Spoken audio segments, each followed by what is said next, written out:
Hello and welcome to Revision Tips for SIPS Level 5 Advanced Diploma in Procurement and Supply.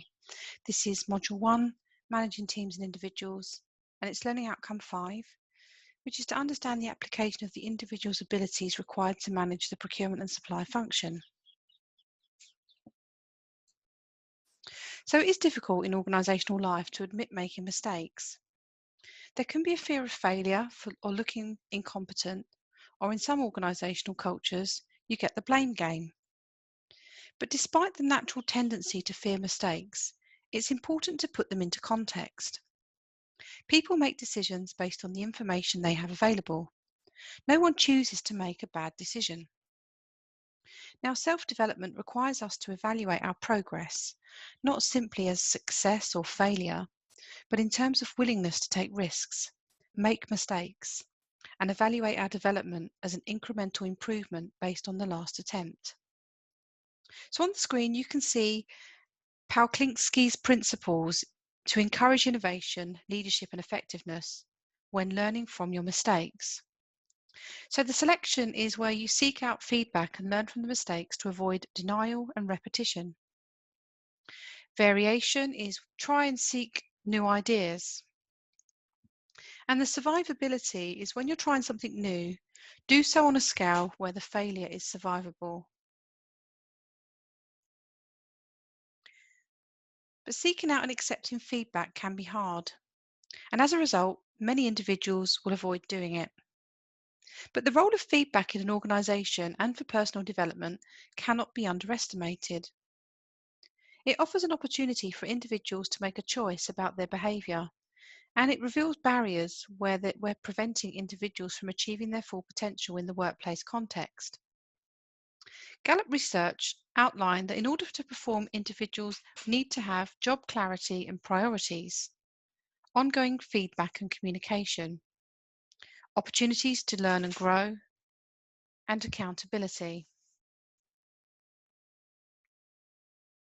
360-degree reporting is where you get feedback on an individual and you obtain it from their managers, peers, and line reports.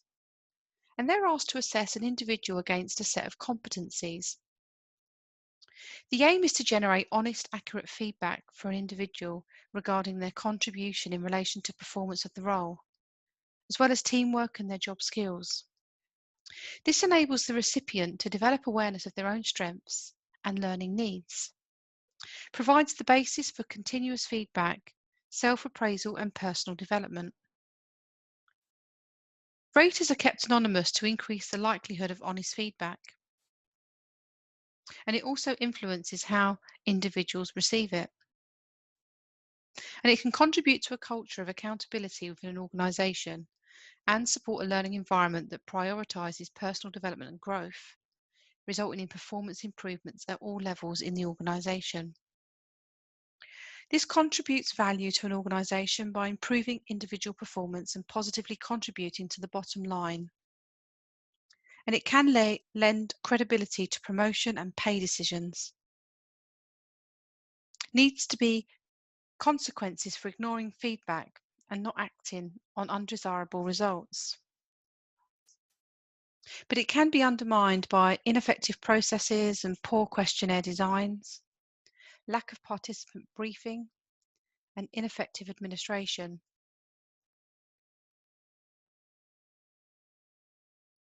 SIPS members are required to uphold and commit to the SIPS Code of Conduct and to engage with the code in their professional practice. Personal and professional honesty and integrity are principles of behaviour that are considered to be right, good and appropriate in professional activity. There's a number of areas where honesty and integrity dictate behaviour and actions while conducting business. So avoiding conflicts of interests, which can be actual or perceived. And it covers things like bribes and gifts and hospitality, as well as nepotism, which is basing favouritism that you grant to relatives. You need fair and transparent conduct with suppliers. So giving them equitability, which is where you treat them the same, regardless of who they are and where they're from. Avoiding corrupt practices, including reporting it if you're aware of any such bribery, extortion, solicitation and money laundering, developing a clear policy on accepting gifts and adhering to any prevailing laws. And the other policy considerations might be things like transparency, diversity, equality, and corporate social responsibility. Now, understanding the relative power and influence in an organisation can help managers to manage up and cope with senior colleagues. The three final objectives of the hierarchy of consultancy objectives are essential when managing up. You need a building consensus and commitment, facilitating board learning, and improving organisational effectiveness. So the skills for managing up include identifying and focusing on what senior managers care about, scrutinising and discussing broader strategic issues where you're able to apply procurement and supply expertise to the wider need of the organisation. Take the time to build great relationships with the chief exec. Be proactive in discussing the importance of forming a partnership and setting clear expectations for what the function should be doing and delivering. Building effective relationships by establishing rapport using face-to-face meetings and adopting a straightforward communication cycle. And managing and maintaining regular contact to keep relationships on track. And behave with the same level of professionalism towards managers and senior colleagues, addressing any difficulties open and promptly. And identify actions to improve relationships if necessary. We next look at the use of language of the business. Get comfortable with the financials of the organisations as a whole and provide the business case for how the revenue impact for the procurement and supply function affects organisational performance overall, not just saving for a line item in the function. And use the jargon that the organisation prefer you to use, other than those just of procurement and supply. Then focus on strategic problems and opportunities, move away from the traditional areas and efficiency, and consider how the work that's done in the procurement and supply function will impact on the organisation as a whole. Shift budgets to high impact programs. So measure risks and accept a higher risk profile to receive a more impact payback and become more future focused.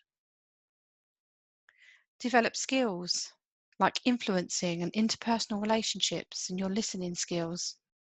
And perhaps examine how to use negotiation skills to assist the strategy. Develop the capability to counter resistance effectively in order to add value to the organisation's objectives.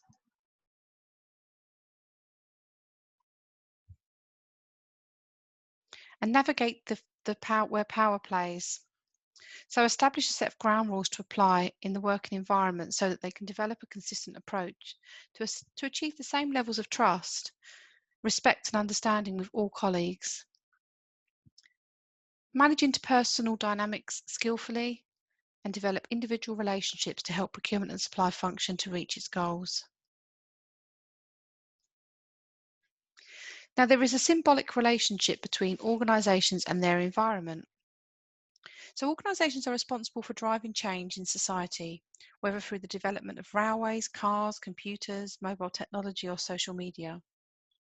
And at the same time, organisations must respond to change that's happening in society, including influences such as changing demographics, migration, women in the workplace and education levels, which all influence trends in products and services.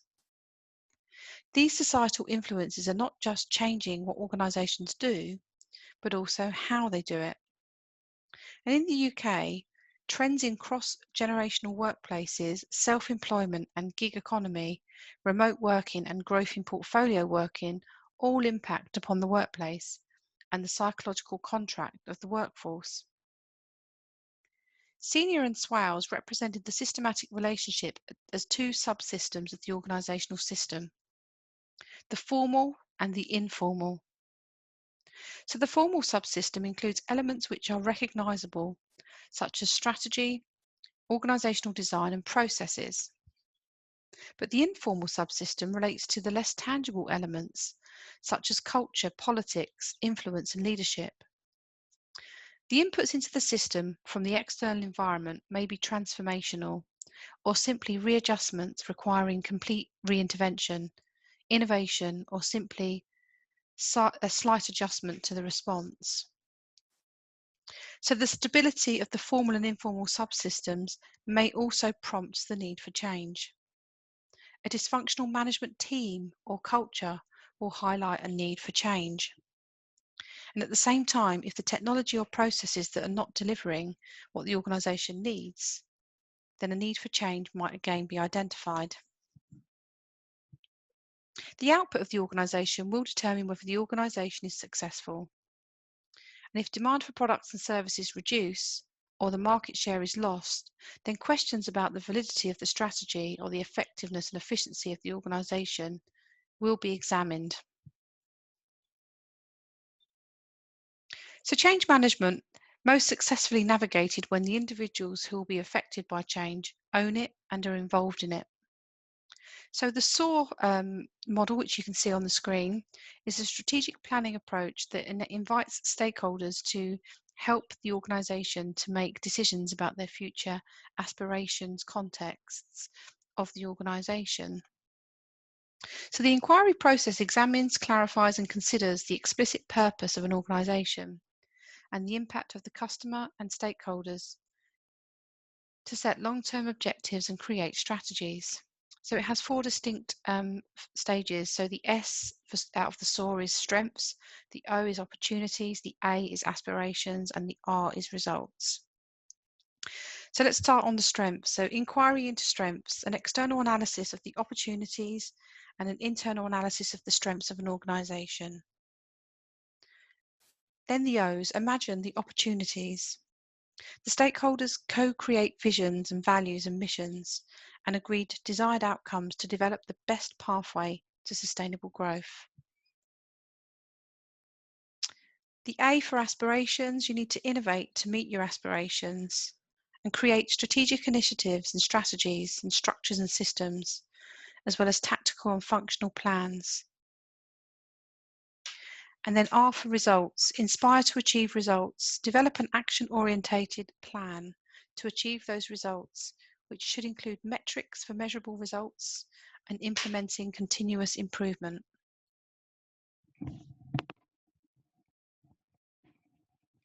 Now, resistance to change is often highlighted as the reason why change efforts fail.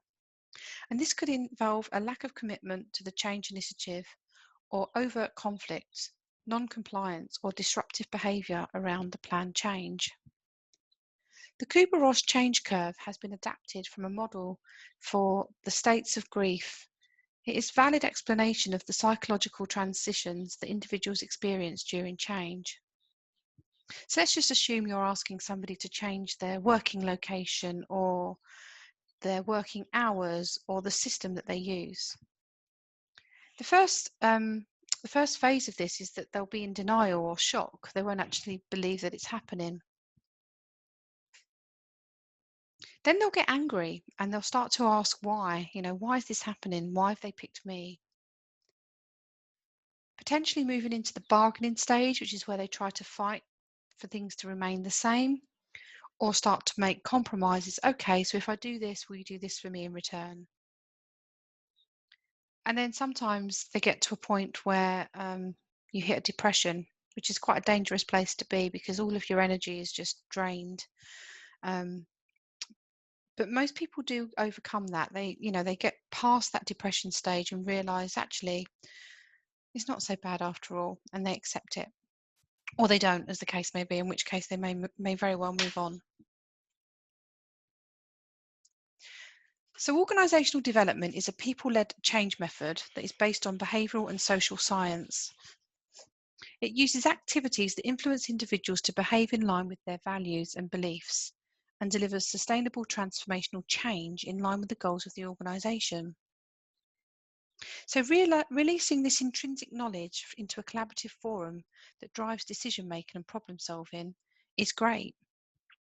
It creates a safe environment in which individual areas are respected and the employees are trusted to develop ideas, overcome challenges, and pursue opportunities. It enables traditional resistance to change to be bypassed. So the action research by Lewin is an example of an organisational development intervention. It helps people to learn and create new knowledge to advance forwards towards the future state while effectively managing change in the organisation. And it's a cyclical process allowing for iterative improvements as change is monitored and plans are adapted in a dynamic programme of change. The team will spend time investigating the solutions through a process of fact-finding and examining the outputs of the actions, reflecting on what has been learnt through the process. And as the team processes through each stage, they're engaged in a process of research or fact-finding. The team will then evaluate the action that has been taken place, gaining new insight which will assist in planning the next step and modifying the change again. But Foster identified 8 actions that the manager will take to help develop the self and affirm and engage others to develop themselves, which can be applied to the change process. So firstly, view challenges as opportunities. So work with the individuals and teams to confront failure, embracing it as a chance to learn from mistakes, and adopt a positive attitude towards the change process itself. Adopt a non-judgmental approach, eradicating any form of blame culture, so that individuals feel safe owning up to issues and empowering them to collaborate, resolve issues, and manage the consequences of the mistakes that have been made. Focus on a broaden and build schema, which is creating an affirmation and safe workplace which emphasises employee well-being and actively manages the workplace stress to expand an individual's opportunity to experience positive emotions. Provide individuals with positive emotional collateral in order that they can innovate, communicate, contribute to positive team dynamics, and ultimately be productive and improve morale. We're then going to look at developing interpersonal skills.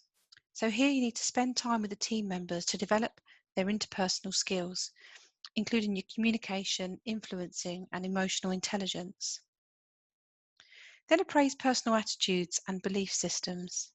So spend time before the change process begins appraising personal attitudes and beliefs towards the proposed change to enable them to understand their reaction to events and be aware of how their behaviour impacts on others.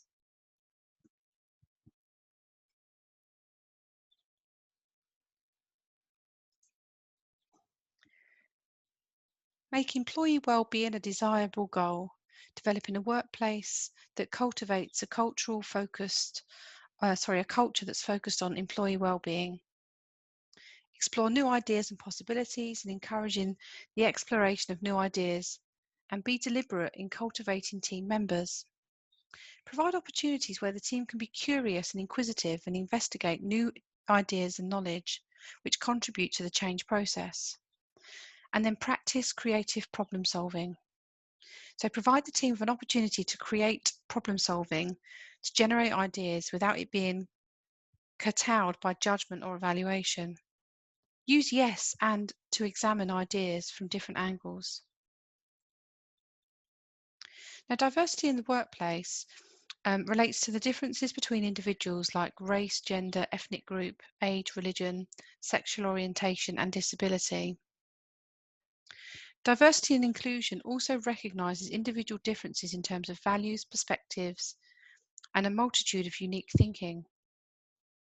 And the benefits of diversity include that it can contribute to improving operations through creating new ideas and perspectives informed by diverse backgrounds. Diversity supports organisations to deliver exceptional products, services, and customer experiences. And developing an inclusive environment where diversity is valued and respected requires organisations and managers to extend inclusion beyond the minimum standards determined by compliance to legislation. There is no legal requirement for organisations to have a diversity policy in place, but it's best practice for diversity to be valued and respected in the workplace. and it helps the organisation to protect itself from a legal perspective. Now, Green et al. Highlighted several practices that increase value and respect diversity in the workplace. So diversity training, staff have the right skills and are increased in terms of their awareness of diversity. Financial assistance, which is support from local governments in terms of grants and reasonable adjustments to allow those with disabilities to have their unique needs accommodated for in the workplace, which increases and improves their chance of employment. Specific initiatives, which is introducing specific initiatives for particular goods, such as supporting women returning from work after maternity, or periods of caregiving or mentoring provided to minority groups. Supporting the physically disabled, to promote employment amongst physically disabled people through initiatives such as vocational counselling and guidance, self-advocacy, and the provision of adapted transport and flexible work structures. And then developing an inclusive climate, so developing and maintaining a culture of inclusion with cultural and structural support for diverse groups with specific initiatives to achieve those objectives. Now, people are a key differentiator in driving for competitive advantage for an organisation. Johnson highlighted the need to be prepared for a future in which the global business environment will become more diverse. In one sense, what Green described as surface-level diversity is the visibility of observable characteristics like gender and ethnicity. This affects team dynamics and the organisational climate. Deep-level diversity highlights the workplace outcomes and effects of individual differences, including their occupational background, values and beliefs. This deep-level diversity provides added value when diverse perspectives combine to create new ideas and innovation. Equality is creating a fairer workplace where everyone can contribute and where everyone has the opportunity to be all they can be, regardless of their characteristics. Now, the types of inequalities we see are things like direct discrimination, indirect discrimination, discrimination by perception, harassment, and victimisation. Let's have a think about one of these examples or scenarios. What can organisations do to improve and promote equality? What are the beliefs of equality within that organisation? And what can happen if they don't value equality? But actions that should be taken by organisation include developing policies and processes to ensure that they fulfil their legal obligations and any statutory duties under the equality legislation that exist in their country. And with the international human rights standards expressed by the UN Convention on the rights of people with disabilities. You can also promote positive attitudes and behaviours towards equality so that stakeholders value and respect it, and provide information to managers and employees through training or through a web portal. Diversity initiatives such as equality days, conferences and seminars can also be implemented. Effectively handle any complaints that they make, and encourage managers to engage in critical reflection in increased awareness of their own unconscious bias with a view of overcoming those biases. And finally, evaluate and monitor the selection, turnover and absence, as well as career progression of individuals with protected characteristics who report into seniors in line whilst supporting them and being responsible in terms of support and contribution to the equality in the workplace. And according to Ascot, the ability of an organisation to support equality and fairness leads to several competitive advantages. So you've got enhanced creative outputs. So recruiting from more diverse backgrounds lead to a more creative and dynamic employee population, where individuals are able to contribute to decision making and problem solving based on different perspectives, knowledge, skills and experience.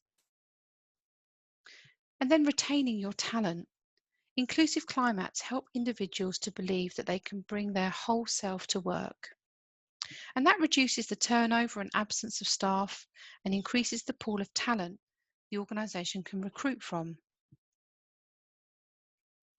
It helps to improve the service offering as organisations' reputations for tailoring services to suit diverse customer bases improve their service offer. Legal compliance in the UK, you've got the Equalities Act, which provides legal protection to individuals with protected characteristics. Maintaining and promoting equality in the workplace helps to protect the organisation from legal risk and in costly employment tribunals. Thank you for watching.